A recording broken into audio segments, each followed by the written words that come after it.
कमरे में हल्की रोशनी बिखरी हुई थी। दीवार पर लगी घड़ी की सुइयां धीरे धीरे हरकत कर रही थी।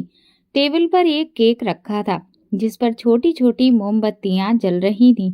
मैंने प्यार भरी नजरों से सामने बैठी अपनी पत्नी माला को देखा, जिससे मेरी शादी को 1 साल हो गया था। आज हमारी एनिवर्सरी थी और मैं इस दिन को खास बनाने के लिए अपनी पूरी जान लगा दी थी। माला ने मुस्कुराते हुए मोमबत्तियां बुझाईं और तालियां बजाने लगी। मैं खुश होकर कहने लगा, जान, तुम्हारे इतने खूबसूरत साथ का शुक्रिया। वो हंसी, उसकी वो हंसी जो मेरे दिल को हमेशा धड़का देती थी। शुक्रिया तो बनता भी है, वो बड़ी ही अदा से बोली। इतनी लंबी लाइन को इग्नोर करके मैंने तुम्हें जो अपना साथी चुना है।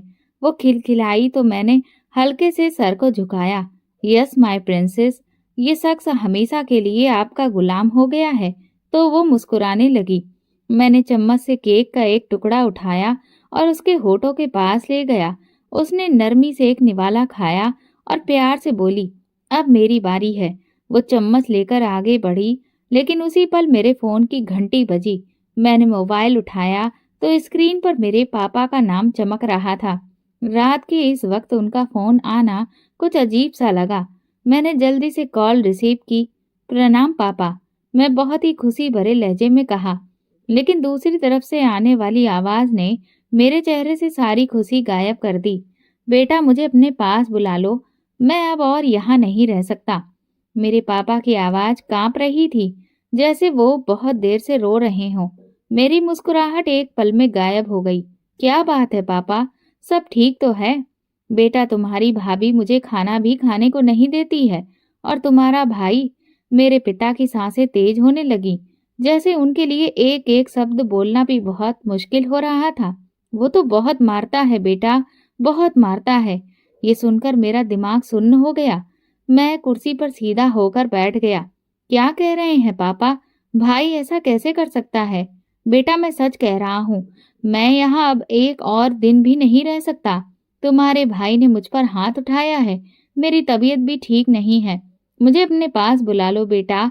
अब मैं और ये जुल्म बर्दाश्त नहीं कर सकता। ये सुनते ही मेरे हाथ से चम्मच गिर गया और माला ने फौरन मेरा उतरा हुआ चेहरा देखकर परेशानी से पूछा कि क्या हुआ। मैंने नजरें उठाकर उसे देखा, फिर धीरे से कहा, पापा का फोन था। वो कह रहे हैं कि भाई और भाभी उन पर जुल्म कर रहे हैं। माला का चेहरा सख्त हो गया। तो तुमने क्या कहा? मैंने उलझन में मोबाइल को घूरा। अभी तो मैंने कुछ भी नहीं कहा, लेकिन अगर पापा वाकई मुश्किल में हैं तो मुझे कुछ करना होगा। माला ने हाथ आगे बढ़ाकर मोबाइल मुझसे छीन लिया और एक संजीदा लहजे में बोली, अकल से काम लो रजत। हम एक साथ खुश हैं, सुकून से रह रहे हैं। अगर तुमने अपने पापा को यहाँ बुला लिया तो सब कुछ बर्बाद हो जाएगा। तुम्हें नहीं मालूम कि ये बूढ़े लोग कितने जिद्दी होते हैं?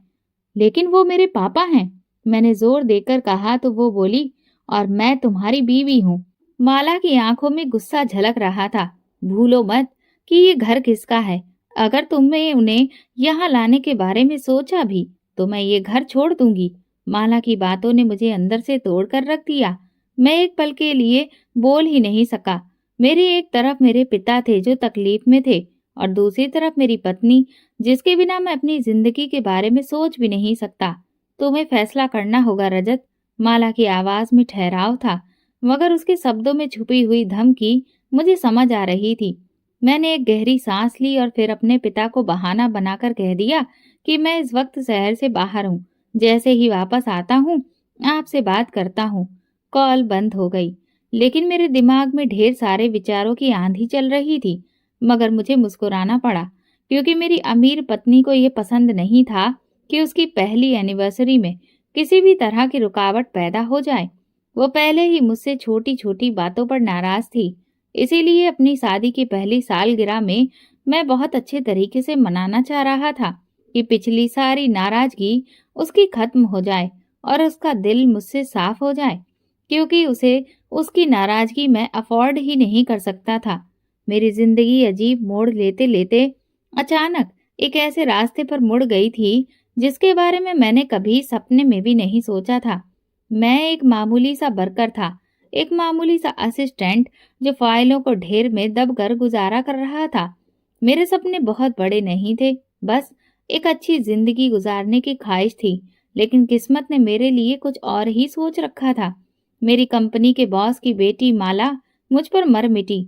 वो खूबसूरत थी, दौलतमंद थी और सबसे बढ़कर वो मुझे चाहती थी। शुरुआत में तो मुझे यकीन ही नहीं आया कि एक अमीर लड़की मेरी तरफ अट्रैक्ट हो सकती है। लेकिन जब उसने खुलकर अपनी मोहब्बत का इजहार किया तो मैं भी उसके इश्क में गिरफ्तार होने लगा। मेरी जिंदगी एक पल में बदल गई। मैं जो पहले एक असिस्टेंट की कुर्सी पर बैठता था, दिन भर बहुत मुश्किलों में उलझा रहता था, अब इस कंपनी का फाइनेंस डायरेक्टर बन चुका था। मेरी तनख्वाह कई गुना बढ़ गई थी। मेरे पास एक चमचमाती नई गाड़ी आ गई और एक बहुत ही अच्छा फ्लैट मिल गया जो माला ने मुझे तोहफे में दिया था। मैं तो जैसे हवाओं में उड़ने लगा। वही लोग मुझे पहले नजरअंदाज करते थे और अब वही लोग मेरे आगे पीछे घूमते थे। ऑफिस में मेरा एक रोब और दबदबा था। बाहर की दुनिया में मैं एक अमीर आदमी की तरह जिंदगी गुजारने लगा। फिर एक दिन माला ने मुझे प्रपोज कर दिया। मैं हैरान था और खुश भी था, शायद थोड़ा सा डरा हुआ भी, लेकिन मैंने फौरन हाँ कर दी। ये शादी मेरे लिए सपने के जैसी थी। मैं एक आम आदमी से एक बहुत ही दौलतमंद परिवार का दामाद बनने जा रहा था। शादी धूमधाम से हुई, हर तरफ खुशियां ही खुशियां थीं, लेकिन मुझे क्या मालूम था कि ये खुशी सिर्फ कुछ पल की थी। शादी की पहली रात ही माला ने साफ शब्दों में कह दिया था कि रजत, मुझे तुमसे मोहब्बत है, लेकिन मैं अपनी जिंदगी में किसी और की दखल अंदाजी बर्दाश्त नहीं कर सकती। हम अलग रहेंगे, किसी का कोई हक नहीं होगा कि हमारी जिंदगी में दखल दे, यहाँ तक कि तुम्हारे पिता का भी नहीं। मैंने उसकी बात को ज्यादा सीरियसली नहीं लिया। मुझे लगा कि वो बस अपनी आजादी बरकरार रखना चाहती है, लेकिन वक्त के साथ ये बात बहुत मजबूत बन गई, जो मेरे वजूद को हिलाने लगी। सबसे बड़ा फैसला ये था कि मैं अपने पिता को कहाँ रखूं। मैं चाहता था कि वो मेरे साथ रहें, लेकिन माला ने दो टूक कह दिया कि मैं या फिर तुम्हारे पिता। अब मैं बेबस हो गया। मैंने चाहा कि कम से कम पिता को अपने करीब किसी अच्छी जगह पर रख दूं, लेकिन माला ने साफ इनकार कर दिया। मैंने मजबूर होकर उन्हें अपने बड़े भाई के पास भेज दिया। शादी के बाद मेरी जिंदगी इतनी बदली कि मैं खुद को पहचान ही नहीं पाया। माला एक खूबसूरत सपने की तरह थी, लेकिन हकीकत में वो एक ऐसी मल्लिका थी जिसके आगे मैं बस एक गुलाम था। मैं क्या पहनूंगा, किससे मिलूंगा, क्या खाऊंगा, बल्कि सच बताऊं कि मैं कितनी सांसें लूंगा, ये सब कुछ वो खुद तय करती थी। और बदले में मुझे मनचाही ख्वाहिश को हासिल करने का मौका मिल जाता था। क्योंकि ये सौदा बुरा नहीं था, इसीलिए मैंने भी खामोशी से अपना वक्त गुजारने लगा। मुझे उसकी मोहब्बत पर कोई शक नहीं था, लेकिन ये मोहब्बत नहीं, कैद थी। मैं उसकी पसंद का खाना खाता, उसकी मर्जी के मुताबिक जिंदगी गुजारता। मेरी कोई अपनी राय, कोई अपनी ख्वाहिश नहीं रही थी। वक्त गुजरता गया और मैं इस तरह की जिंदगी का आदी होता गया। मेरे पिता कभी कभार फोन करते, लेकिन मैं बिजी होने का बहाना बनाकर ज्यादा बात नहीं कर पाता। मुझे मालूम था कि वो तकलीफ में है, लेकिन मैं कुछ नहीं कर सकता था। फिर एक दिन उनका फोन आ गया। वो मेरे पास आना चाहते थे, क्योंकि वो बड़े भाई और भाभी के व्यवहार से बहुत परेशान थे। लेकिन यहाँ मेरी जिंदगी उलझ गई थी। उस वक्त तो मैं उनके आगे बहाना बना दिया। 2 दिन गुजर गए और मैंने पिता को दोबारा फोन नहीं किया, ना ही उन्होंने मुझसे कोई बात की। मैं चाहता था कि सब कुछ खुद ही ठीक हो जाए, लेकिन मेरा दिल बेचैन था। तीसरे दिन शाम के वक्त दरवाजे पर जोरदार दस्तक हुई। मैंने जब की होल से देखा तो सामने का मंजर देखकर मेरे पांव तले से जमीन निकल गई। मेरे पिता मेरे लग्जरी फ्लैट के दरवाजे पर खड़े थे। उनके कपड़े बहुत गंदे थे, चेहरा पीला पड़ा था और आंखों में हद से ज्यादा बेबसी थी। वो बड़े ही लाचारी भरी आवाज में दस्तक देते हुए बोले, बेटा दरवाजा खोलो। वो बोलते ही जा रहे थे, दरवाजा खोलो बेटा, मैं तुम्हारे पास आना चाहता हूँ। मेरी तो सांसें ही रुकने लगी। मेरे पिताजी को मैंने हमेशा मजबूत और सुकून में देखा था। आज वो टूटे हुए थे और बेसहारा लग रहे थे। मैंने दरवाजे के हैंडल पर हाथ रखा ही था कि तभी अचानक से माला तेजी से मेरे करीब आई और दरवाजे के हैंडल पर मेरे हाथ पर अपना हाथ रख दिया। उसका चेहरा सपाट था और चेहरे के एक्सप्रेशन बहुत ही रूखे थे। क्या हुआ? दरवाजे पर कौन है? पिताजी। मेरे मुंह से फंसी फंसी आवाज निकली तो वो एकदम गुस्से से बोली, ये यहाँ क्यों आई है रजत? उसकी आवाज बर्फ की तरह ठंडी थी। मैंने बेबसी से कहा, माला वो मेरे पिता हैं, कहाँ जाएंगे? वो जहां से आए हैं वहीं वापस चले जाएं। उसका लहजा जहर के जैसा था। मैं बोलना चाहता था कि मैं उनके लिए कुछ करना चाहता था, लेकिन मैं बेबस था। माला मेरे हर फैसले पर हावी थी। रजत, तुमने इनका कोई ठेका नहीं ले रखा था।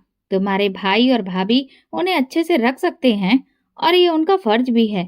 तुम हर महीने उन्हें पैसे भेज देते हो, ये काफी है। और दरवाजे से पीछे हट जाओ। थोड़ी देर के बाद वो खुद ब खुद यहाँ से चले जाएंगे। माला ने हुक्म सुनाते हुए अंदाज में कहा तो मेरे हाथ कांप रहे थे।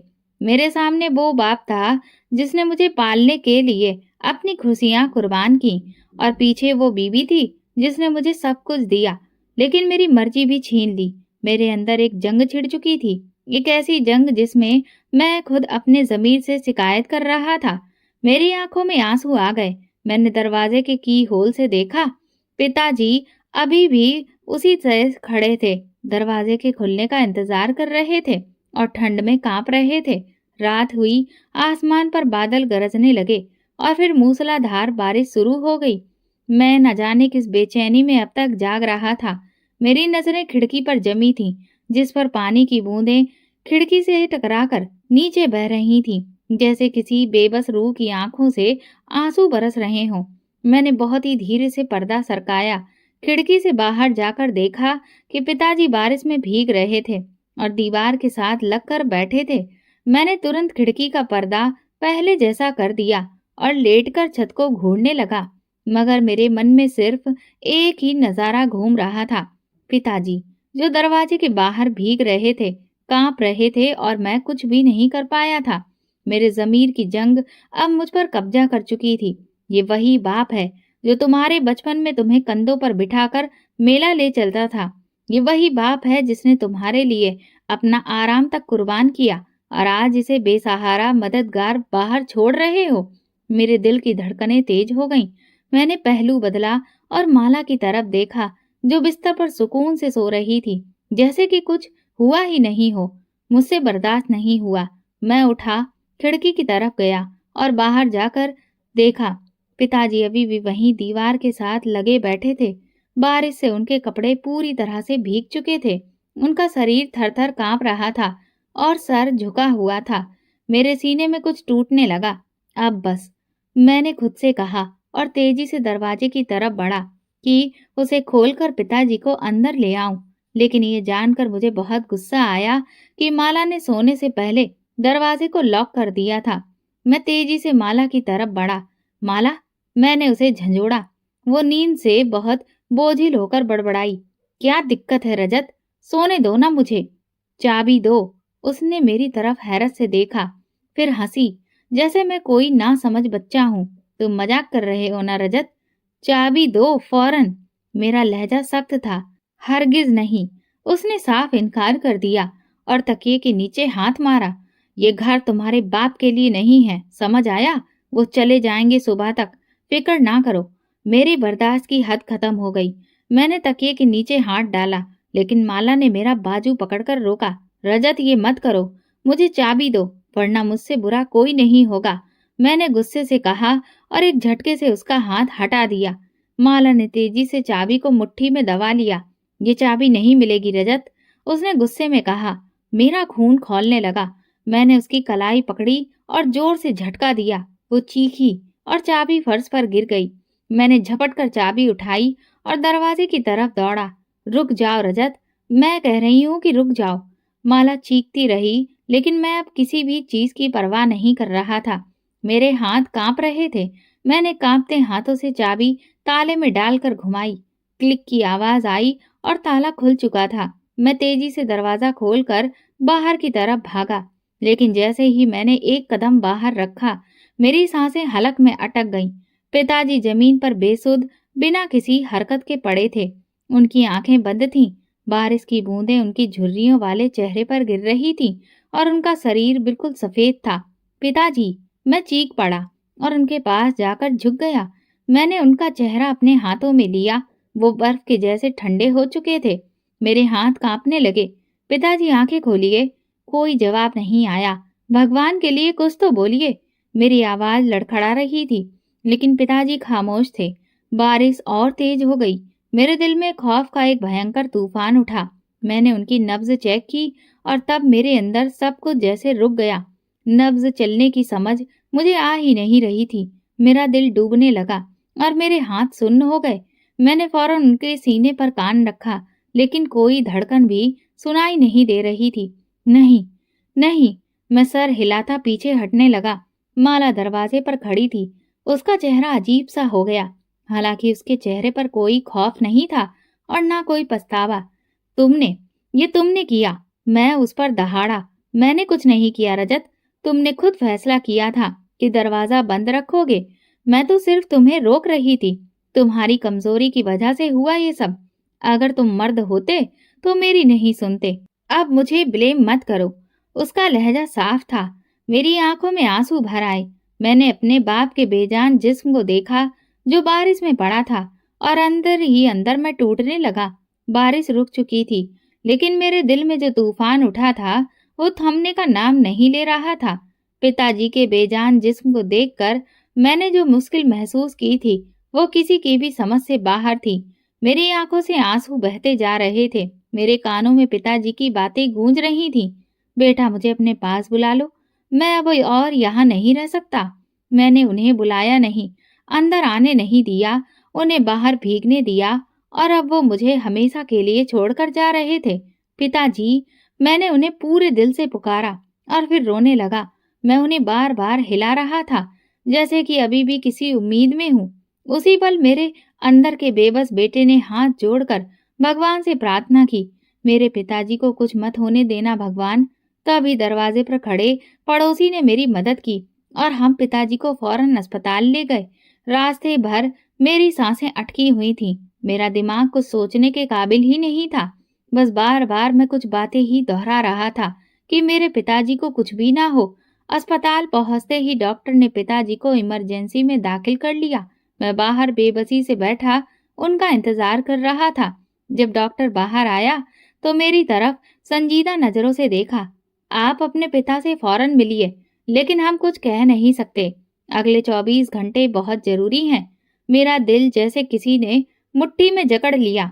मैं लड़खड़ाती टांगों से पिता के पास पहुंचा। वो निडाल पड़े थे। उनकी आंखें आधी खुली थीं, जैसे वो बहुत ज्यादा थके हुए हैं। मैंने उनका हाथ थामा। उनका हाथ अभी भी ठंडे थे। पिताजी, मैं यहाँ हूँ। आप फिक्र ना करिए। आप बिल्कुल ठीक हो जाएंगे। मेरी आवाज भर आई। पिताजी ने मेरी तरफ देखा और एक छोटी सी मुस्कुराहट उनके होठों पर आई। फिर उन्होंने धीरे से आंखें बंद कर ली। मैं सख्त खड़ा था, जैसे सांस लेना भी भूल गया हूँ। अगले 24 घंटे किसी कयामत से कम नहीं थे। मैं अस्पताल में रुका। माला को फोन पर जानकारी दी तो उसका रवैया बिल्कुल ठंडा था। तुम तो हॉस्पिटल के ही होकर रह गए हो। ऑफिस का इतना सारा काम पड़ा है और तुम्हें जरा भी ख्याल नहीं। उसके ये शब्द मेरे दिल पर अंगारों की तरह बरसे थे, लेकिन मैं उस वक्त उससे उलझने की हालत में नहीं था। भगवान का ऐसा रहम हुआ कि पिताजी बच गए। जैसे ही डॉक्टर ने मुझे ये खुशखबरी सुनाई, मैं तो भगवान के आगे झुक गया। मेरी आंखों से आंसू बहने लगे, लेकिन इस बार ये खुशी के आंसू थे। पिताजी को अस्पताल से डिस्चार्ज कर दिया गया, लेकिन वो बहुत कमजोर हो चुके थे। अब उन्हें घर ले जाना एक इम्तिहान से कम नहीं था। मुझे मालूम था कि माला के तेवर सख्त होंगे, लेकिन मैंने फैसला कर लिया था कि पिताजी मेरे साथ ही रहेंगे, चाहे कुछ भी हो जाए। मैं जिस वक्त अस्पताल से निकला, बहुत तेज तूफान के साथ तेज बारिश शुरू हो चुकी थी, लेकिन एक तूफान मेरे सीने के अंदर भी तबाही मचा रहा था। मुझे इस बात का बहुत अफसोस था कि पिताजी पूरा एक हफ्ता हॉस्पिटल में भर्ती रहे, लेकिन माला 1 घंटे के लिए भी उन्हें देखने के लिए अस्पताल नहीं आई। उसे इस बात का भी एहसास नहीं हुआ कि ये मेरे पिता हैं और बीमार हैं। अगर वो हेल्दी होते तो वो बात अलग थी, लेकिन बीमारी की हालत में भी उसका दिल नहीं पसीजा। किस किस्म की औरत है? क्या अमीरों के सीने में दिल नहीं होता? मैं माला के इस रवैये पर बहुत परेशान था। पिताजी को घर ले जाते हुए मुझे दोहरी परेशानी थी। एक तो पिताजी की बीमारी में उन्हें बहुत देखभाल की जरूरत थी, जबकि दूसरी तरफ माला का मूड था जो पल पल बदलता था। और अब तो पिताजी की मौजूदगी में न जाने उसका रवैया कैसा होता। इसी बात ने मेरा दिल खौफजदा करके रख दिया था। मैंने तो पिताजी के सामने माला की बहुत तारीफ की थी और उन्हें बताया था कि मैं ये शादी करके बहुत खुश हूँ। अब अगर उन्हें अंदर की सच्चाई का पता चलेगा तो वो मुझ पर ही हंसेंगे कि कौआ चला हंस की चाल, अपनी चाल भी भूल गया। और मैं पिताजी के सामने शर्मिंदा नहीं होना चाहता था, क्योंकि बचपन से ही उन्होंने मुझे नहीं बल्कि बड़े भैया को ज्यादा महत्व दिया था। उनके मुकाबले में मुझे हमेशा टोका जाता था। पिताजी की बात हमेशा इसी बात पर आकर खत्म होती थी कि तुम्हें कुछ समझ नहीं है। मेरे मुकाबले में बड़े भाई ने पढ़ाई लिखाई में ज्यादा अच्छे नंबर पाए थे।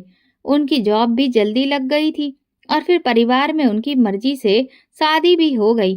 तो मैं अंदर ही अंदर अपने भाई से कंपटीशन करने लगा कि कम से कम उनके जितना ना सही, लेकिन उनसे कम भी नहीं रहूंगा।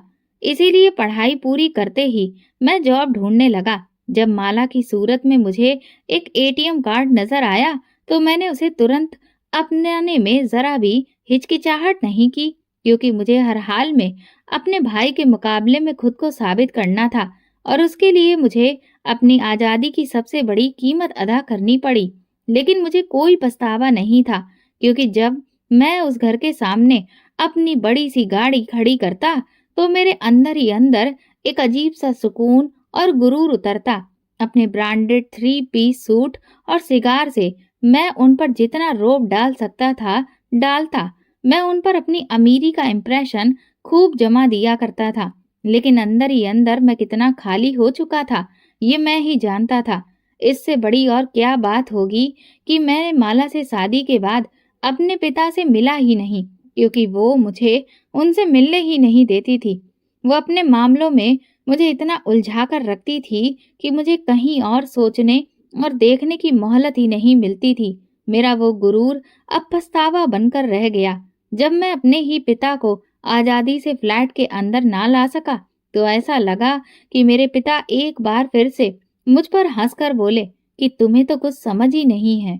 मैं अंदर ही अंदर घायल सा हो रहा था, पर दिल ही दिल में दुआएं कर रहा था कि फ्लैट पर पहुंचने पर कोई भी ऐसा ड्रामा ना हो जिस पर मैं शर्मिंदा हो जाऊं।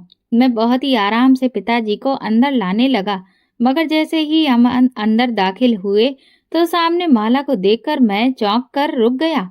उसकी आंखों में चमकने वाली रोशनी मुझ पर बिजली की तरह गिरी और मेरा दिल जोर जोर से धड़कने लगा।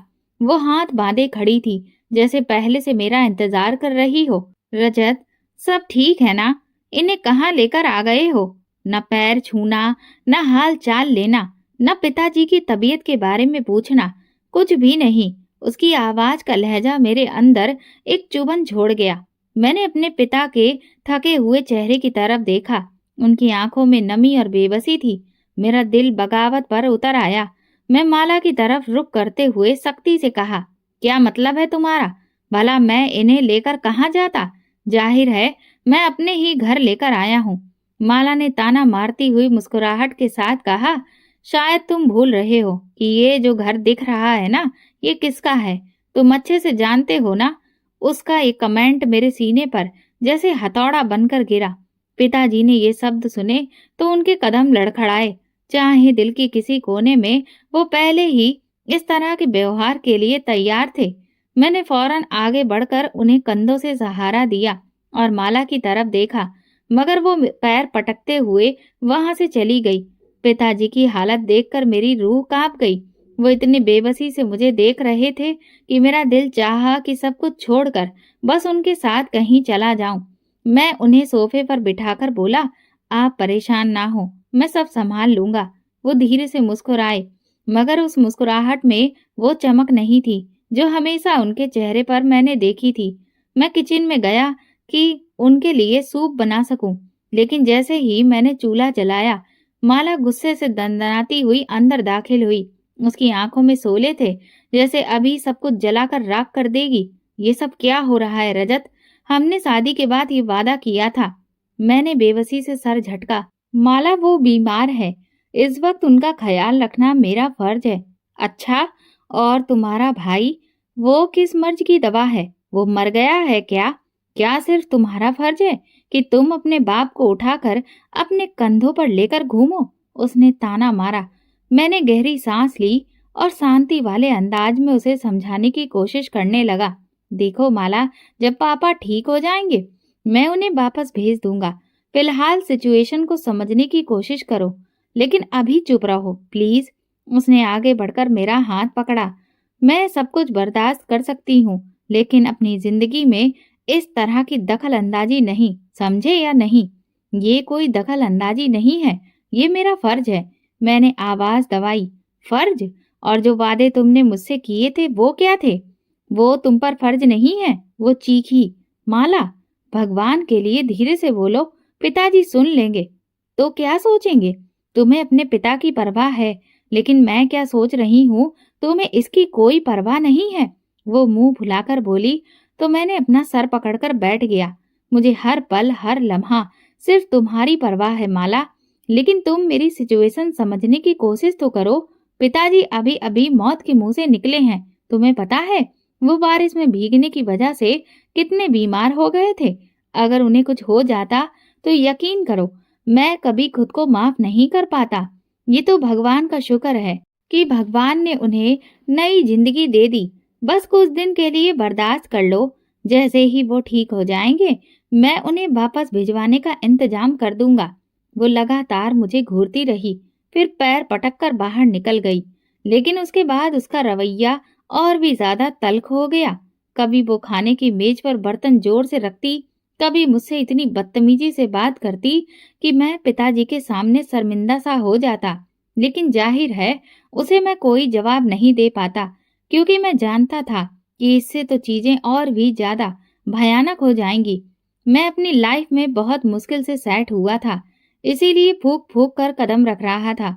मैं जानता था कि मेरी जिंदगी की ये सारे ऐसो आराम की चीजें सिर्फ माला की वजह से थीं, और अब तो मुझे उनकी आदत हो गई थी। उनके बगैर तो मैं रहने के बारे में सोच भी नहीं सकता था, और माला को अब नाराज करके मैं अपनी पहले वाली जिंदगी में नहीं आना चाहता था। इसीलिए बहुत ही सब्र के साथ मैं माला का हर रवैया बर्दाश्त कर रहा था कि बस थोड़े दिन की बात है, फिर पिताजी को वापस भाई के यहाँ किसी न किसी तरह से भेज दूंगा, और फिर सारी चीजें मेरे और माला के बीच में बेहतर होने लगेंगी। इसीलिए मेरा सारा फोकस अपने पिता को ठीक करने में था। मैं उनकी खूब देखभाल कर रहा था ताकि वो पूरी तरह से जल्दी से ठीक हो जाएं, और मैं अपने मकसद में बहुत तेजी से कामयाब भी हो रहा था, क्योंकि पिताजी की हालत बेहतर होने लगी। मगर जैसे ही वो थोड़ा संभले, माला ने मुझ पर और ज्यादा दबाव डालना शुरू कर दिया था। अब तुम्हारे पिता की तबीयत काफी बेहतर हो चुकी है, तुम अपने भाई को क्यों नहीं कहते कि वो जाकर इनको ले जाएं? तो मैंने उसे धीरे से कहा कि वो वहीं से तो आ रहे हैं। अगर उसे इतना ख्याल होता तो कम से कम उनके आने के बाद एक फोन करके पिता की खैरियत तो मालूम कर लेता। आप तक जब तक पिताजी पूरी तरह से ठीक नहीं हो जाते, मैं उन्हें दोबारा से उस नर्क में कैसे भेजूं? तो क्या सारा फर्ज तुम्हारा ही है? वो बहुत ही गर्म लहजे में बोली। कैसा भाई है तुम्हारा? आखिर कब उसे ख्याल आएगा कि वो अपने बाप को यहाँ से लेकर जाए? वो रोज मुझे बातें सुनाती जैसे मेरे सब्र का इम्तिहान ले रही हो। इसीलिए एक दिन मैंने तंग आकर भाई को फोन किया, और अगले दिन भाई भाभी के साथ आ गया।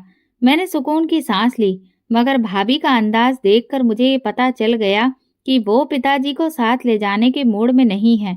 भाई खामोश बैठा रहा, मगर माला के चेहरे पर जहर उतर रहा था। मैं भाई के खाने पीने का इंतजाम करना चाहता था, लेकिन माला ने सिर्फ चाय और बिस्किट रखे तो मैं खामोश हो गया। मैं भाई और भाभी आपस में बातें किए जा रहे थे कि तभी माला ने ताना मारते हुए पूछा, वैसे आप दोनों पिताजी को लेने आए हो या फिर बस खाली उनका हाल चाल पूछने आए हो? मेरी भाभी तो माला से भी 2 हाथ आगे की चीज थी। वो एकदम तेजी से बोली, क्या मतलब है तुम्हारा? मतलब बहुत साफ है, माला ने हाथ बांधकर कहा। आप लोगों ने पिताजी को यहाँ छोड़ दिया और आराम से अपने घर में बैठ गए, लेकिन हमारी भी कोई जिंदगी है। हमने कभी नहीं कहा था कि पिताजी को अपने पास रखो। भाभी का लहजा तेज हो गया। हमने नहीं रखा, वो खुद आए हैं, माला तड़प कर बोली। तो भाभी का लहजा उसके जैसा हो गया। हाँ तो अगर आ गए हैं तो थोड़ी सेवा तुम लोग भी कर लो, क्या बुराई है? हमने भी तो सेवा की है ना। हॉस्पिटल के सारे बिल हमने ही चुकाए हैं, और ये हजारों में नहीं बल्कि लाखों में है। आप लोगों ने तो इसमें कोई भी शेयर नहीं किया, सब कुछ मेरी कंपनी ने पे किया है। अगर तुम्हारी कंपनी ने पे किया है तो इसमें हम क्या करें? जाहिर है बाप जिस घर में होता है वहीं पर इलाज और खर्चा भी करवाया जाता है। जब तक पिताजी हमारे घर में थे हमने खूब इलाज करवाया और खर्चा किया, लेकिन कभी तुम लोगों को जताया नहीं। कमाल है, थोड़े से पैसे क्या लगा दिए, फौरन ही जताने बैठ गई हो। मैं जता नहीं रही, बस अब मैं ये बताने की कोशिश कर रही हूँ कि अब आप अपनी जिम्मेदारियां संभालें और उनकी देखभाल करें। जाहिर है हमें ऑफिस जाना होता है, जबकि आप तो घर में ही बैठी रहती हैं। आपके लिए तो कोई भी मुश्किल नहीं है। इस बात पर भाभी एकदम गुस्से से बोली, पिताजी इतने बीमार हैं, उन्हें अच्छे इलाज की जरूरत है। हम अभी पिताजी को रखने की पोजीशन में नहीं हैं, तो क्या हम लोग पोजीशन में हैं? माला की आवाज और ऊंची हो गई। रजत के पास दौलत आ गई है, तो क्या अब ये सबकी जिम्मेदारी उठाएंगे? मेरे बर्दाश्त की हद खत्म हो गई थी। बस करो माला, मैंने सख्त लहजे में कहा। क्यों, क्या गलत कहा मैंने? तुम मुझे खुद बताओ। ये इतने दिन हॉस्पिटल में रहे, तुम्हारे भाई ने आकर पता किया इनका? अब भी तुम्हारे बुलाने पर आए हैं? ये वो चीखी। माला, अब बस कर दो, मेरे ख्याल से तुम काफी सारी बातें कह चुकी हो। भाई और भाभी खामोश थे और पिताजी का चेहरा सफेद पड़ गया था। बेटा रजत, तुम चुप रहो, लड़ो मत। वैसे भी अब तुम्हारे बड़े भाई की तरफ ही मुझे जाना है। मेरा दिल जैसे मुट्ठी में जकड़ लिया गया। मैंने पिताजी की तरफ देखा, वो इतने बेबस लग रहे थे कि मेरी आंखें भीग गईं। मैं सोचने लगा कि ऐसी अमीरी का क्या फायदा अगर मैं अपने पिता की सेवा भी ना कर सकूं। मैंने माला को बेबसी से देखा, जिसे मेरी इज्जत की जरा भी लाज नहीं रखी थी। मैं एकदम से पिताजी से बोला, आप कहीं नहीं जा रहे जब तक आप पूरी तरह से ठीक नहीं हो जाते। मेरी बात अभी खत्म भी नहीं हो पाई थी कि माला ने सख्त लहजा अपनाते हुए मेरी तरफ देखकर कहा, अगर बड़े भैया साथ ले जाना चाहते हैं तो आपको क्या दिक्कत है? मेरी बर्दाश्त खत्म हो गई। माला, अब अगर पिताजी यहाँ नहीं रह सकते तो फिर शायद मैं भी यहाँ नहीं रह सकता। मेरी इस बात ने कमरे में खामोशी फैला दी। माला का चेहरा सफेद पड़ गया। क्या मतलब?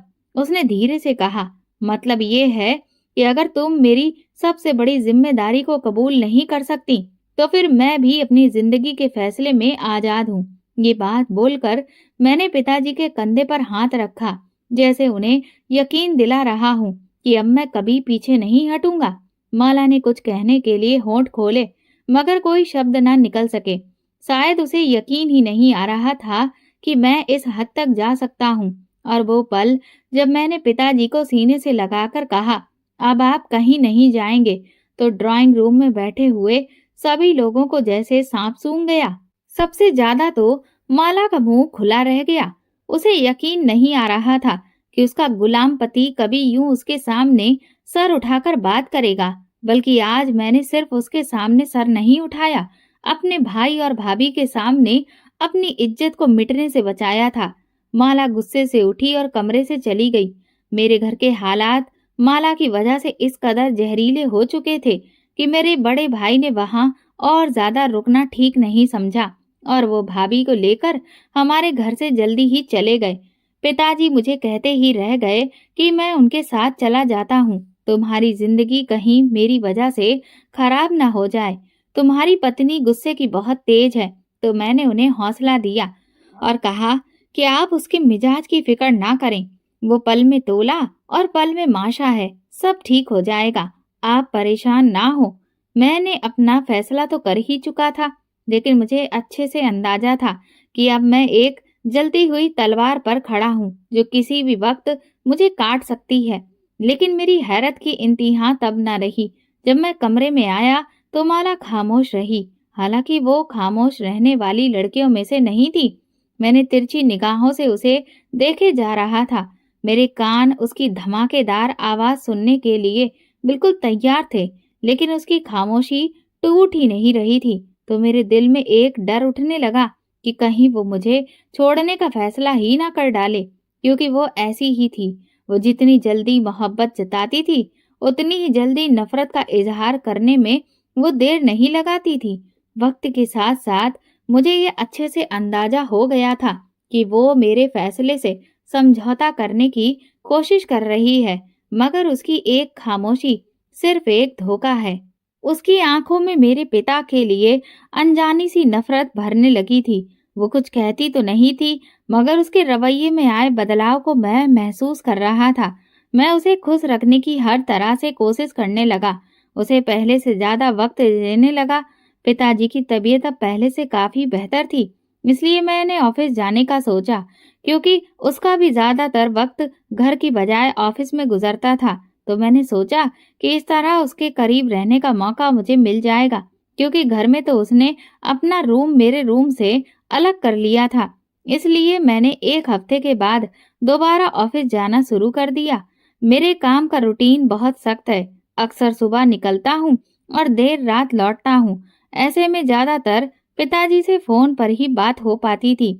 मैं जब भी फोन करता तो वो सो रहे होते, ये बात मुझे नौकर बताया करता था। और अगर कभी जाग भी रहे होते थे तो उनकी आवाज इतनी कमजोर होती कि मैं परेशान हो जाता। कुछ दिनों में मैंने महसूस किया कि पिताजी की हालत फिर बिगड़ रही है। उनकी भूख भी कम हो गई है। सबसे ज्यादा तकलीफ वाली बात ये थी कि वो अक्सर बेसब्री से पहले सोने से पहले मेरा इंतजार किया करते थे, लेकिन अब वो जैसे मुझसे मिलने से कतराने लगे हों। उनकी रंगत पीली पड़ती जा रही थी।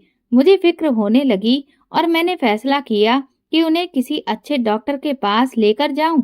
मगर जैसे ही मैंने ये बात माला से की, वो तुरंत बोली, अरे रजत, इसमें इतना परेशान होने वाली क्या बात है? अगर तुम्हें लगता है कि तुम्हारे पिता को चेकअप की जरूरत है, तो तुम्हें इतना परेशान होने की जरूरत नहीं। हमारे फैमिली डॉक्टर बहुत ही काबिल हैं। ऐसे में उन्हें बाहर लेकर जाने की जरूरत क्या है?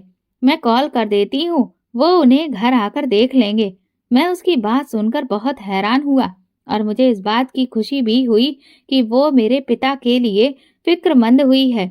इसलिए मैंने खुशी से उसके कंधे पर हाथ रखते हुए कहा, जैसे मेरी प्रिंसेस की खुशी, मैं ये मामला तुम्हारे हाथ में देता हूँ और मुझे यकीन है कि तुम इस मामले को अच्छे से सुलझा लोगी। तो वो मेरी बात सुनकर मुस्कुरा दी और फिर वाकई उसने मेरे सामने खड़े खड़े जब डॉक्टर को कॉल करके सारी बात बताई तो मुझे माला पर बेपनाह प्यार आया। वो इतने अच्छे से डॉक्टर को पिताजी की तबीयत के बारे में बता रही थी कि मैं दंग रह गया। आधे घंटे के अंदर अंदर डॉक्टर पिताजी के पास आया और उनका चेकअप किया और फिर हल्की सी मुस्कुराहट के साथ कहा, अंकल बिल्कुल ठीक है। जाहिर सी बात है, इतनी बड़ी बीमारी उन्हें जकड़े हुए थी तो कमजोरी तो आएगी ही, और ये कोई इतनी बड़ी बात नहीं है। मैं कुछ ताकत की दवाइयाँ लिख देता हूँ, वो आप इन्हें वक्त पर पिला दिया करें तो ये जल्दी ही ठीक हो जाएंगे। डॉक्टर की बात सुनकर मैं काफी निश्चिंत हो गया और फौरन ही मैंने डॉक्टर की लिखी हुई दवाइयों को मंगवा लिया। लेकिन पिताजी की सेहत तो दिन ब दिन गिरती ही चली जा रही थी। अब वो बिल्कुल शांत रहने लगे थे। मैं उनकी हेल्थ की वजह से बहुत परेशान रहने लगा था। समझ ही नहीं आ रहा था कि आखिर करूं तो क्या करूं। डॉक्टर भी आए दिन आकर उनका चेकअप करता और मुझे तसल्ली देता, लेकिन मेरा दिल बेचैन रहने लगा। तो मैंने माला से कहा कि मैं उन्हें एक बार अस्पताल ले चलता हूँ। तो वो मेरी बात सुनकर एकदम से फट पड़ी और बोली, आखिर तुम चाहते क्या हो? इतने बड़े डॉक्टर तुम्हारे पिताजी को आकर देख रहे हैं और तुम्हें यकीन नहीं आ रहा? बाहर क्या डॉक्टर हमारे फैमिली डॉक्टर से ज्यादा लायक है? तो मैंने उसकी बात सुनकर खामोश हो गया। लेकिन मैं अंदर ही अंदर बहुत परेशान हो रहा था। मेरे दिल में कुछ ऐसा था जो खटक रहा था। पिताजी की हालत बहुत खराब होने लगी और हर बार जब मैं किसी अच्छे अस्पताल में उन्हें ले जाने के लिए कहता तो माला इस डॉक्टर को बुला लेती जो वही पुरानी बात दोहरा देता। एक दिन मेरी कजिन प्रिया पिताजी को देखने के लिए हमारे घर आई। प्रिया मेरे मामा की बेटी थी जो मुझसे बहुत प्यार करती थी, जिसे मैं भी पसंद करता था। मगर माला की वजह से मैंने उसे छोड़ दिया। अगर हमारे बीच माला ना होती तो शायद मेरी पहली पसंद प्रिया ही होती। प्रिया अब तक कुंवारी थी, शायद मेरे लिए उम्मीद रखे हुए थी। जाने कि मुझे अंदर ही अंदर उसके लिए पछतावा होने लगा। वो अभी वैसे ही थी, बिल्कुल खामोश आंखों से बोलती हुई। उसने जब पिताजी को देखा तो तुरंत चौंक गई। रजत, इनकी हालत तो बहुत खराब लग रही है, इन्हें फौरन अस्पताल लेकर जाओ। तो मैंने उसे बताया कि हमारा फैमिली डॉक्टर पिताजी का चेकअप करता रहता है। वो कहता है कि बीमारी और बुढ़ापे की वजह से उनकी ये हालत है। इस पर प्रिया ने इनकार में सिर हिलाते हुए कहा, किसी और डॉक्टर को दिखाने में आखिर बुराई क्या है? जब इन दवाइयों से कोई फर्क नहीं पड़ रहा है तो बेहतर है कि दवाइयाँ चेंज कर ली जाएं और किसी और डॉक्टर को दिखा दिया जाए। तो मैं उसकी बात मानी, क्योंकि मेरे दिल में भी तो मैं यही चाहता था कि पिताजी को किसी और डॉक्टर को दिखा देना चाहिए। लेकिन माला की वजह से मैं अपने फैसले पर अमल नहीं कर पा रहा था। लेकिन खुशकिस्मती से उस दिन माला घर पर नहीं थी, इसलिए मैंने मौका देखकर पिताजी को तुरंत ही अस्पताल लेकर गया। चेकअप के बाद डॉक्टर ने जो रिपोर्ट मेरे हाथ में थमाई वो पढ़कर मेरे पैरों तले से जमीन निकल गई। उन्हें धीरे धीरे जहर दिया जा रहा था, इसीलिए उनकी ये हालत हो रही थी। मेरे दिमाग में जैसे धमाका हुआ। घर में मेरे और माला के अलावा तीसरा कोई नहीं था, तो ये सब कौन कर रहा था? ये समझने में मुझे देर नहीं लगी। इसका मतलब ये है कि माला मेरे कमजोर पिता को मारना चाहती थी। ये ख्याल आते ही मेरे शरीर में खून खौलने लगा। मैंने कभी सोचा भी नहीं था कि जिस औरत की जिंदगी की खुशी मेरे लिए सबसे बढ़कर थी, वो मुझसे मेरे बाप की जिंदगी छीनने की कोशिश करेगी। मेरी आंखों में आंसू आ गए। मैं कितना बेवकूफ था कि माला पर अंधा भरोसा करता रहा।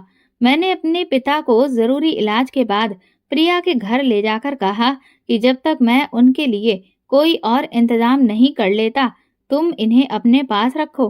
और फिर एक मोटी रकम निकालकर मैंने प्रिया के हाथ पर रखी। प्रिया ने गुस्से से मेरी तरफ देखा। ये पैसे रखो अपने पास रजत।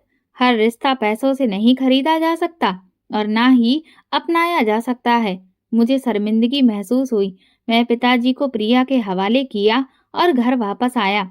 अब मेरे मन में सिर्फ एक ही सवाल था कि माला से बदला कैसे लूं। मैं माला को वही सजा देना चाहता था जो उसने मेरे पिता के लिए सोची थी, मगर मैं ये सब जज्बात में आकर नहीं करना चाहता था। मैं उसे सोच समझकर बर्बाद करना चाहता था। मैंने उसे जब बताया कि मैं सिर्फ उसकी खुशी के लिए पिताजी को वापस भेज दिया है, तो वो हैरत से मेरी तरफ देखने लगी। तो मैंने उसे कहा, मुझे तुम्हारी खुशी से ज्यादा कुछ भी प्यारा नहीं है। तो वो मेरे सीने से लग गई। मैं उसके सामने ऐसा बन गया जैसे मुझे कुछ पता ही नहीं है कि वो मेरी गैर मौजूदगी में पिताजी के साथ क्या कुछ करती रही। मैं उससे पहले से भी ज्यादा मोहब्बत जतानी शुरू कर दी।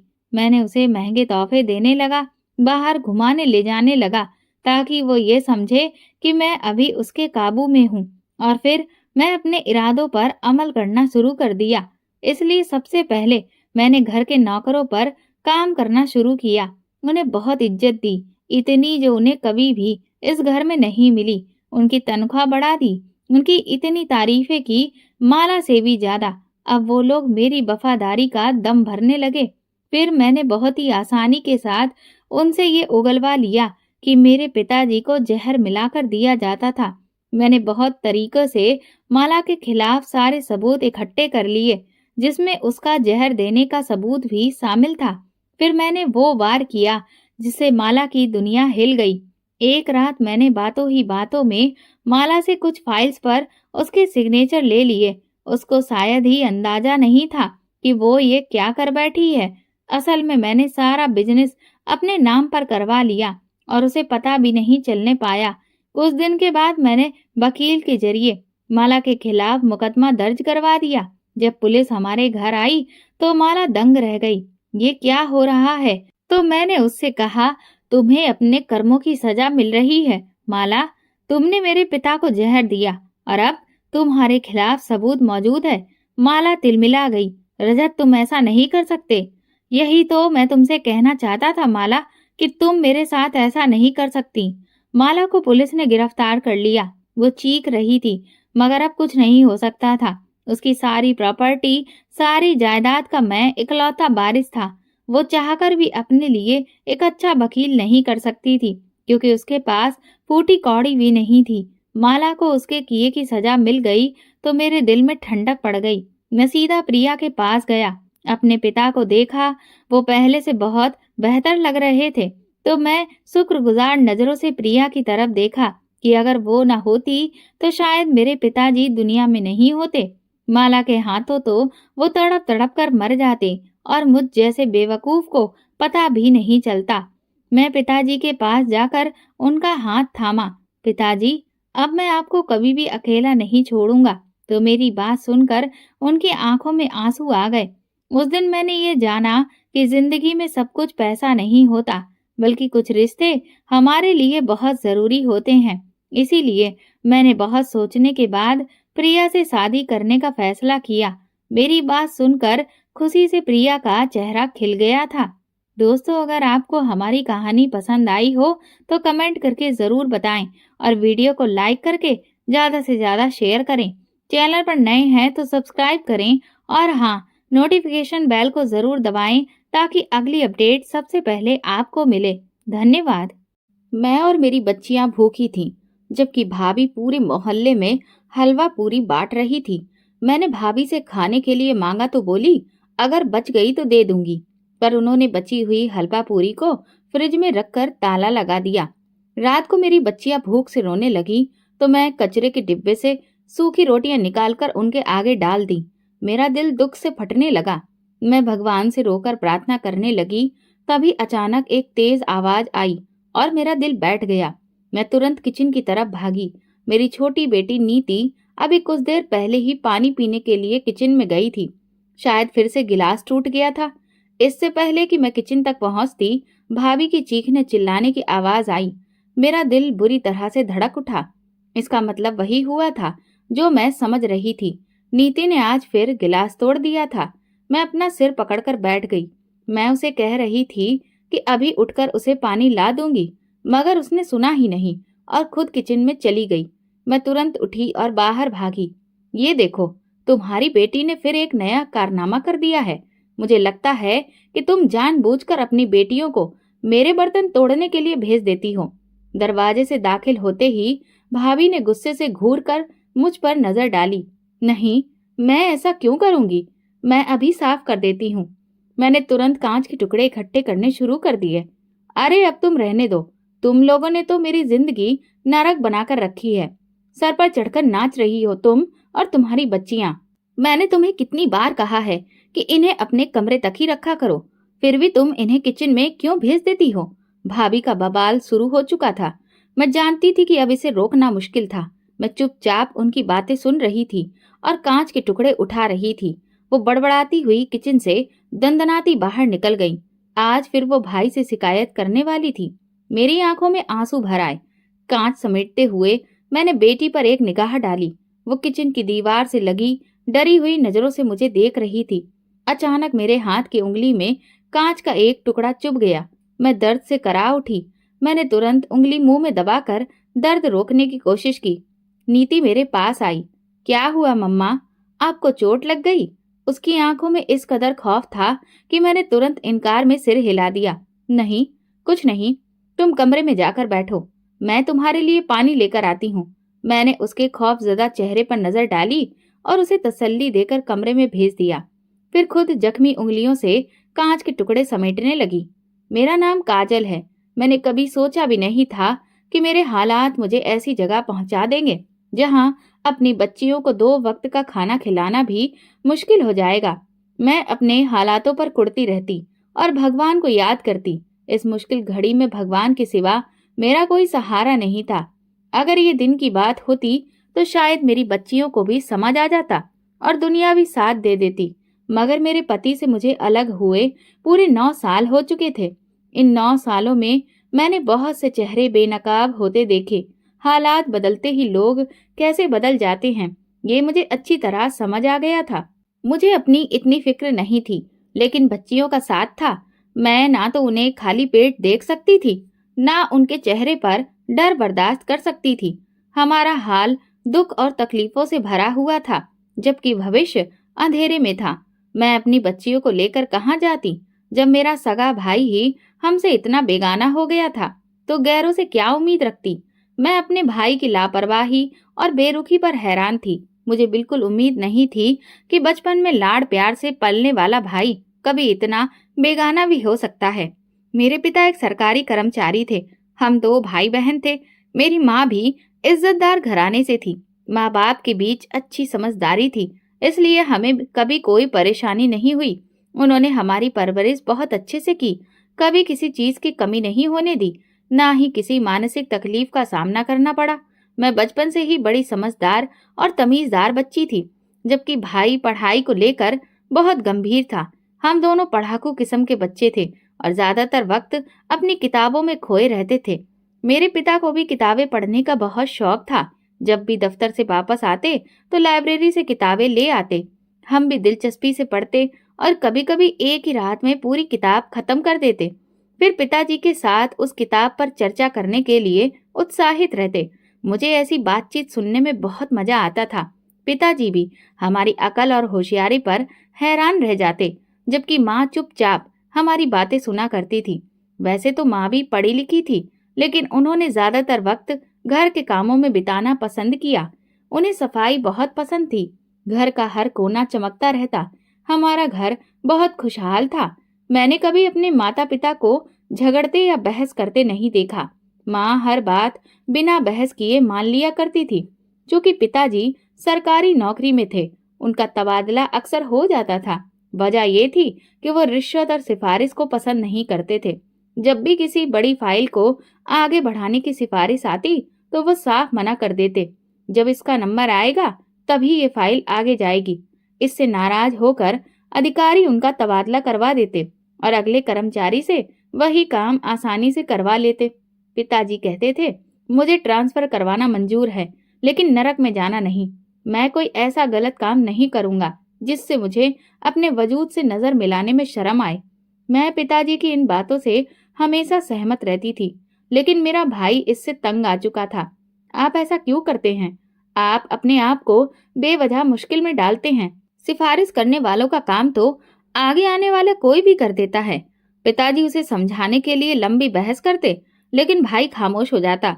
पता नहीं उसकी समझ में आता भी था या नहीं, लेकिन वो विरोध नहीं करता। वक्त गुजरने का पता ही नहीं चला, ना हालात बदलने का। पिताजी ने धूमधाम से भाई की शादी एक इज्जतदार घराने में कर दी। उन्होंने अपने ही सहकर्मी की बेटी से भाई का रिश्ता तय किया था। पिताजी की उनके साथ बहुत गहरी दोस्ती थी और इसलिए वो इस दोस्ती को रिश्तेदारी में बदलना चाहते थे। पिताजी के दोस्त भी उनकी ही तरह ईमानदार और नेक दिल इंसान थे। भाई इस शादी से बहुत खुश था। भाई की पत्नी बहुत खूबसूरत और मिलनसार लड़की थी। उसने घर में आते ही सबको अपना बना लिया था। उसका बोलने का तरीका इतना अच्छा था कि मम्मी पापा घंटों उसकी बातें सुनकर खुश होते। वो मम्मी पापा के सामने भी खूब हंसी मजाक करती थी। भाई की पत्नी के आने से घर में मेरी अहमियत कुछ कम हो गई थी। हालांकि मैं इस घर की बेटी थी, मगर घर में सारी प्रमुखता भाभी को ही मिलने वाली थी। शायद मुझे ही ऐसा महसूस होता था, जबकि हकीकत शायद ऐसी नहीं थी। भाई भी अपनी पत्नी के आगे पीछे ही घूमते रहते। भाभी ने कुछ ही दिनों में भाई को अपना दीवाना बना लिया था। शादी के कुछ समय बाद भाभी भाई की पसंदीदा पत्नी ही नहीं, बल्कि उसकी मोहब्बत में भी बदल चुकी थी। भाई अक्सर उसे बाहर खाना खिलाने ले जाते। वो मम्मी पापा के सामने भी बिना किसी झिझक के भाई से बातें करती रहती। माना कि वो भाई की पत्नी थी, लेकिन फिर भी उसे अपने खुले अंदाज में कुछ तो संकोच महसूस होना चाहिए था। मुझे उसकी कुछ बातों और हरकतों पर ऐतराज था, लेकिन मैं उसे रोकने या कुछ कहने वाली कौन होती थी। मैं उसे नजरअंदाज करके अपनी पढ़ाई पर ध्यान देने की कोशिश करती। भाई की शादी के बाद मम्मी पापा ने मेरी शादी की बात भी शुरू कर दी। अनुराग पापा के ही दूर के रिश्तेदार की बहन का बेटा था। वो हाल में ही पुलिस विभाग में भर्ती हुआ था। अनुराग एक पढ़ा लिखा और अच्छे व्यक्तित्व वाला नौजवान था। उसकी माँ खुशी खुशी मेरे लिए अपने बेटे का रिश्ता लेकर आई थी, तो पापा भी हैरान रह गए। वो ना जाने कितने सालों बाद हमारे घर आई थी। इस रिश्ते में कोई बुराई नहीं थी। अनुराग पढ़ा लिखा अच्छा इंसान था, अपनी माँ का इकलौता बेटा था और उसकी नौकरी भी अच्छी थी, जिसमें तरक्की की संभावनाएं थीं। ऐसे में मम्मी पापा इस रिश्ते से इनकार क्यों करते? माँ ने मेरी पसंद पूछी तो मेरी पसंद हमेशा मेरे माता पिता की पसंद से ही जुड़ी रही थी। मैं ऐसी लड़की नहीं थी जो अपनी मर्जी से कोई इश्क चलाती। मैंने माँ को साफ कह दिया कि जैसा वो चाहे वो मेरी जिंदगी का फैसला कर सकती है। माँ ने मेरा जवाब सुना तो मेरी नजर उतारने लगी और अगले महीने ही शादी की तारीख तय कर दी। मैं बड़े दुखी दिल से शादी की तैयारियों में व्यस्त थी। माँ बाप का घर छोड़कर जाने का दुख बहुत ज्यादा था। मैं जानती थी कि हर लड़की को एक दिन विदा होना पड़ता है, मगर फिर भी मेरा दिल बेचैन था। मैंने इस घर में कई साल गुजारे थे। अब एक पल में वो सब कैसे भूल जाती? जैसे जैसे शादी का दिन करीब आ रहा था, मेरा दिल उदास होता जा रहा था। भाभी को हंसते मुस्कुराते घर में इधर उधर घूमते देख मैं हैरान होती। उन्होंने बहुत जल्दी घर के माहौल और घर वालों को अपना बना लिया था, जबकि मुझे नहीं लगता था कि मैं इतनी जल्दी अपने अपनों को भूलकर नए घर को अपना पाऊंगी। माँ जब भी मेरे पास बैठती तो मेरी उदास शक्ल देखकर मुझे समझाने लगती। मैं चुपचाप माँ का चेहरा देखती। न जाने शादी के बाद ये चेहरा कितने समय बाद देख पाऊंगी, इसका कोई अंदाजा नहीं था। शादी के बाद मुझे दूसरे शहर जाना था, जो हमारे शहर से काफी दूर था। जाहिर सी बात थी कि रोज रोज आना जाना मुमकिन नहीं था। न जाने कितने महीनों बाद मम्मी पापा से मिलने की इजाजत मिलती। ये सब सोचकर मैं बहुत उदास हो जाती। मैं अक्सर माँ की गोद में सिर रखकर रो पड़ती, तो माँ मुझे तसल्ली देती, चुप कर पगली, इतना परेशान होने की जरूरत नहीं है। हमारा आशीर्वाद तेरे साथ है। भगवान तुझे हमेशा खुश रखे। बेटियां दूर हो या पास, बस सुखी रहें। माँ की दुआएं सुनकर मुझे सुकून मिलता। शादी के 3 दिन बाद ही मेरे ससुर का अचानक देहांत हो गया। वो बिल्कुल स्वस्थ थे, लेकिन भगवान की मर्जी से उनका बुलावा आ गया था। उनका वक्त पूरा हो चुका था, इसलिए वे इस दुनिया से चले गए। मगर मेरी सास इस सच को स्वीकार नहीं कर पा रही थी। ये खबर उनके लिए बहुत अचानक थी। वैसे तो उन्हें पता होना चाहिए था कि ये भगवान की मर्जी से हुआ है, लेकिन उन्होंने मुझ पर इल्जाम लगा दिया कि बहू के कदम मनहूस हैं, जो आते ही मेरे पति को खा बैठी। मैं अपनी सास की ये बात सुनकर हैरान रह गई। मैं एक पढ़ी लिखी और समझदार लड़की थी। मैं इस तरह की अंधविश्वास भरी बातों पर कभी यकीन नहीं करती थी। ना ही मेरे माता पिता ऐसे थे कि वो ऐसी बात सोचते या हमारे सामने दोहराते। इसलिए मेरे लिए यह बात बहुत चौंकाने वाली थी। साथ ही मुझे अफसोस भी हो रहा था कि मेरी सास ने मेरे कदमों को मनहूस बना दिया था। मैं अपने पति से शिकायत करने पहुंची तो उन्होंने उल्टा मुझे ही समझाने लगे। तुम जानती हो कि माँ इस वक्त किस कदर गहरे सदमे में है। पिताजी की अचानक मौत को हम एक्सेप्ट नहीं कर पा रहे हैं। ना ही उनकी इतनी उम्र थी और ना ही उन्हें कोई गंभीर बीमारी थी। ऐसे में हमें इस सदमे से बाहर आने में कुछ वक्त लगेगा। अगर तुम माँ की कड़वी बातें बर्दाश्त कर लोगी तो फिर उसमें क्या बुराई है। मेरे पति ने उल्टा मुझे ही बातें सुनाई तो मैं चुपचाप उनके पास से उठ गई।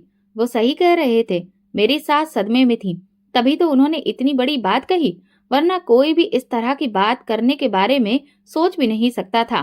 किसी के घर आने से किसी की मौत हो जाए, ये कैसे संभव है? अगर मैं इतनी ही मनहूस थी तो सबसे पहले मेरी अपनी ही मौत हो जानी चाहिए थी, ना कि मैं किसी और की मौत का कारण बनती। खैर, मैं अपनी सास से बहस नहीं कर सकती थी, ना ही उन्हें ये समझा सकती थी। वो मेरी बात सुनने की स्थिति में भी नहीं थी।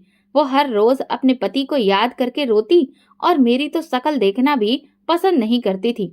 मैं चुपचाप घर के कामों में लगी रहती। विदा होने के बाद से ही घर का सारा काम मैंने संभाल लिया था। अभी मेरी शादी को पहला हफ्ता ही हुआ था और मैं घर के कामों में व्यस्त थी। मेरी सास अपने पति की मौत का सदमा लिए सारा दिन कमरे में पड़ी रहती और मैं घर के काम निपटाती। मुझे घर के काम काज करने नहीं आते थे, क्योंकि ज्यादातर काम मेरी माँ ही करती थी और भाभी के आने के बाद भाभी ने संभाल लिया था। मैं सिर्फ अपनी माँ के साथ कामों में हाथ बटाया करती थी।